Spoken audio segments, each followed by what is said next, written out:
Friends, welcome to my channel.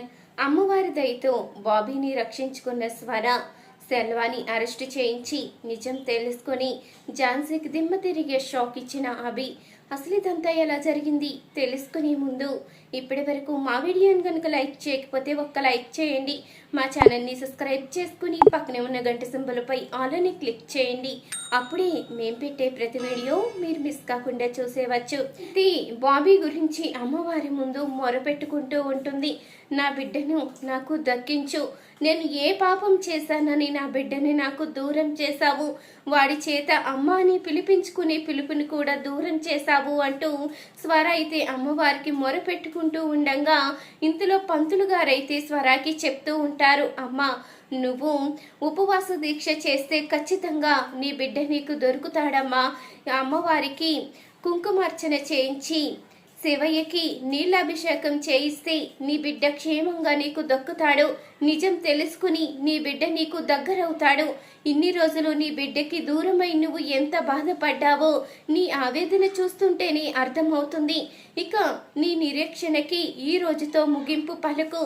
అమ్మవారిని ప్రార్థించు, శివయ్యకి నీళ్ళాభిషేకం చెయ్యి, నీ కోరిక నెరవేరుతుంది అంటూ ఇక పంతులు గారైతే చెప్పడంతో ఇక స్వర అయితే కుంకుమార్చన అన్నీ కూడా మొదలు పెడుతుంది. మరొక వైపు బాబీ అయితే పంతులు గారిని అడుగుతూ ఉంటాడు, పంతులు గారు కైలా వాళ్ళ అమ్మగారికి పిండ ప్రదానం చెయ్యాలి, మీరు గనుక చేస్తే మీ డబ్బులు ఇవ్వాలి కదా, అవి బాకీ తీరే వరకు నేను మీ దగ్గరే ఉండి గుడిలో మొత్తం అన్నీ శుభ్రం చేస్తాను, మీకు ఏ పని కావలసినా చేసి పెడతాను, కానీ మీరు మాత్రం పిండ ప్రదానం చెయ్యనని మాత్రం అనొద్దు. ఇప్పుడు మా దగ్గర డబ్బులు లేవు, కానీ వాళ్ళ అమ్మగారికి మాత్రం చేయించాలి. మీరు దయచేసి మమ్మల్ని అర్థం చేసుకోండి, మీ బాకీ తీరే వరకు నేను పని చేస్తాను అంటూ బాబీ అనగానే ఆ మాటకి ఇక పంతులు గారైతే చాలా బాధపడుతూ ఉంటారు. బాబు నువ్వేమీ నాకు ఇక్కడ సహాయం చేయవలసిన అవసరం లేదు, నేను చేస్తాను, నాకు డబ్బులు కూడా ఇవ్వవలసిన అవసరం లేదు అంటూ ఇక పంతులు గారైతే కైలా వాళ్ళమ్మకి పిండ ప్రదానం అయితే చేస్తారు. ఇక కైలా చేతుల మీదుగా అయితే చేయించడంతో ఇక కైలా అయితే బాబీని చూసి చాలా సంతోషపడుతూ ఉంటుంది. ఒరే బాబీ, నీలాంటి దోస్తు దొరికినందుకు నాకు ఈరోజు ఎంతో గర్వంగా ఉందిరా. నాకంటూ చెప్పుకోవడానికి అమ్మ తప్ప ఎవ్వరూ ఉండేవారే కాదు, అయ్య ఉన్నా ఎప్పుడూ కూడా పట్టించుకునేవాడే కాదు, కానీ ఇప్పుడు మాత్రం నిన్ను చూస్తూ ఉంటే నాకు ఎంతో ఆనందంగా ఉంది. నువ్వు నా కోసం ఏం చెయ్యడానికైనా సిద్ధపడుతున్నావు, నీలాంటి ఫ్రెండ్ దొరకడం నా అదృష్టం అంటూ కైలా అయితే ఎంతగానో ఆనందపడిపోతూ ఉంటుంది. ఇక పిండ ప్రదానం అయితే పూర్తవుతుంది. ఇంతలో మరొక వైపు నళిని అయితే ఇక బాబీని వెతుకుతూ ఉంటుంది.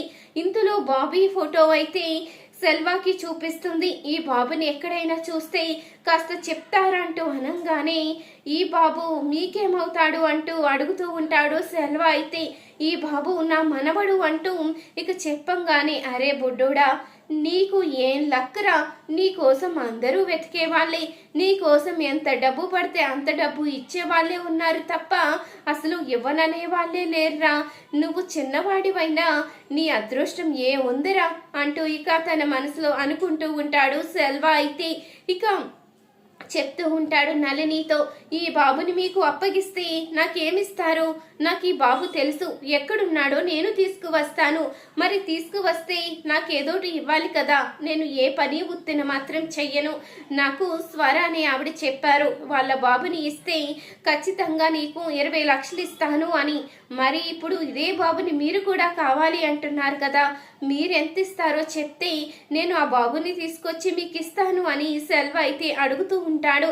బాబుని గనక నాకు తీసుకొచ్చి ఇస్తే నీకు 50 లక్షలు ఇస్తాను అని ఇక చెప్పగానే ఆ మాటకి ఒక్కసారిగా షాక్ అవుతాడు. సెల్వ అయితే 50 లక్షలే, నా జీవితంలో ఇప్పటి వరకు చూడలేదు అంత అమౌంట్, నేను ఖచ్చితంగా ఏదో రకంగా నా ప్రాణం అడ్డు పెట్టైనా మీ బాబీని మీకు అప్పగిస్తాను, మీరు నిశ్చింతగా మీ అడ్రస్ ఇచ్చి వెళ్ళిపోండి అంటూ నళినితో ఇక సెల్వ అయితే చెప్తాడు. ఇక నళిని అయితే అక్కడి నుంచి వెళ్ళిపోతుంది. ఇక సెల్వ అయితే బాబీ గురించి వెతకడం అయితే మొదలు పెడతాడు. ఇంతలో ఇక సెల్వాకి తెలిసిన వ్యక్తి అయితే నువ్వు నీ భార్యని చంపేసి ఇలా తిరుగుతున్నా నీ కూతురు మాత్రం గుడిలో తన తల్లికి పిండ ప్రదానం చేస్తుందిరా. అలాంటి కూతురు దొరకడం నీ అదృష్టం అంటూ ఇక చెప్పంగానే పిండ ప్రదానం చేస్తుందా? ఈ రోజుతో నా చేతుల్లో దానికి పిండ ప్రదానం అవుతుంది. ఈ రోజుతో ఆ బాబీ గాడు నాకు దొరికేస్తాడు. ఇద్దరు ఒకే దుక్కున ఉంటారు కాబట్టి నేను వాళ్ళని ఈజీగా పట్టుకోవచ్చు అంటూ ఇక అదే గుడికి సెల్వా కూడా వెళ్తాడు. ఇంతలో అదే గుడిలో ఇక శివయ్యకి నీళ్ళాభిషేకం చేస్తూ ఉంటుంది స్వర. అయితే మరొక వైపు వీళ్ళిద్దరూ వస్తూ ఉండగా సెల్వా అయితే వీళ్ళిద్దరినీ చూసేస్తాడు. ఆగండే, ఈ రోజుతో నా చేతుల నుంచి తప్పించుకోవడం మీ వల్ల కాదు, ఆ అమ్మవారు కూడా మిమ్మల్ని కాపాడలేదు అంటూ ఇక సెల్వా అయితే బాబీని కైలాని పట్టుకోబోతూ ఉండగా వాళ్ళైతే పరిగెడుతూ ఉంటారు. ఇంతలో స్వర నీళ్ళాభిషేకం చేసే దగ్గరికైతే వాళ్ళు వెళ్ళడంతో వాళ్ళు పరిగెట్టడం, వెనకాల సెల్వా పరిగెట్టించుకు రావడం ఇవన్నీ చూసిన స్వర అయితే ఒక్కసారిగా షాక్ అవుతుంది. ఆగు సెల్వా, ఏం చెయ్యాలని చూస్తున్నావు? వాడు నా కన్న బిడ్డ. వాడిని ఏదైనా చేస్తే మాత్రం ఊరుకునే ప్రసక్తే లేదు, చంపేస్తాను అంటూ ఇక అంటూ ఉంటుంది స్వర. అయితే చూడు, నీ కొడుకుని అప్పగిస్తే అక్కడ ఆ మేడం నాకు 50 లక్షలు డబ్బులు ఇస్తానని చెప్పింది. ఈరోజు ఎవ్వరు అడ్డొచ్చినా సరే నీ కొడుకుని తీసుకువెళ్ళి అప్పగించే తీరుతాను. ఇందులో మాత్రం వెనక్కి తగ్గేదే లేదు అంటూ సెల్వా అయితే అంటూ ఉంటాడు. ఇంతలో తన చేతిలో ఉన్న ఫోన్తో సెల్వాకి తెలియకుండా పోలీసులకి అయితే ఫోన్ చేస్తూ ఉంటుంది స్వర. ఆగు, నువ్వు ఫోన్ చేస్తున్నావని నాకు తెలుసు, అందుకని నీ దగ్గర ఫోన్ అవసరం లేదు అంటూ ఇక సెల్వా అయితే తన దగ్గర ఉన్న ఫోన్ అయితే లాగేసుకుంటాడు. ఇంతలో ఇక వాళ్ళ మీదకి సెల్వా రాకుండా స్వర అయితే అడ్డుకోవడంతో స్వరానైతే కొట్టబోతూ ఉంటాడు సెల్వా. అది చూసిన బాబీ అయితే ఉన్నట్టుండి సడన్ గా కళ్ళు తిరిగి పడిపోతాడు. ఇంతలో అదే గుడికి అభి అయితే వస్తాడు. ఇక సెల్వాని కొట్టి ఇక పోలీసులకైతే అప్పగిస్తాడు అభి.